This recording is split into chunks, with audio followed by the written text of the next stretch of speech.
আসসালামু আলাইকুম। মাসুমাস homemade kitchen থেকে সবাইকে স্বাগতম। আজকে আমি আপনাদের সঙ্গে শেয়ার করব কলা আলু দিয়ে তেলাপিয়া মাছের ঝোল তরকারি। এর জন্য আমি কলা আলু কেটে ধুয়ে রেখেছি, তেলাপিয়া মাছ ধুয়ে রেখেছি, কাঁচামরিচ, রসুন, পেঁয়াজ কেটে রেখেছি। মাছটা আমি হলুদ, লবণ, কিছু সামান্য শুকনো মরিচের গুঁড়া দিয়ে মাখিয়ে রেখেছি। এখন আমি কেটে রাখা পেঁয়াজ মরিচটা ভেজে নিব। এর মধ্যে 1 চা চামচ জিরা। মাছগুলো ভেজে নেওয়ার জন্য কড়াইয়ের মধ্যে কিছু তেল দিয়ে দিলাম। মাছগুলো কড়াইয়ের মধ্যে দিয়ে দিয়েছি। এখন আমি মাছগুলো ভালোভাবে ভেজে নিব। ভেজে রাখা তরকারিগুলো আমি তেলের মধ্যে দিয়ে দিলাম। এর মধ্যে আমি দিয়ে দিয়েছি পরিমাণ মতো কিছু হলুদ, পরিমাণ মতো লবণ।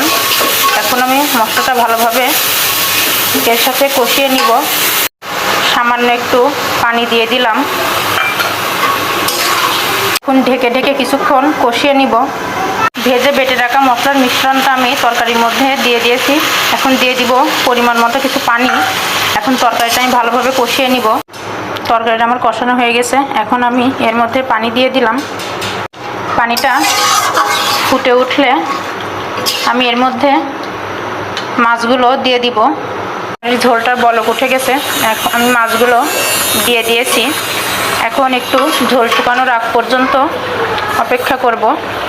আমার তরকারিটা ঝোল শুকিয়ে গেছে। এখন আমি তরকারিটা গামলায় উঠিয়ে নিব। আমার তরকারিটা হয়ে গেছে।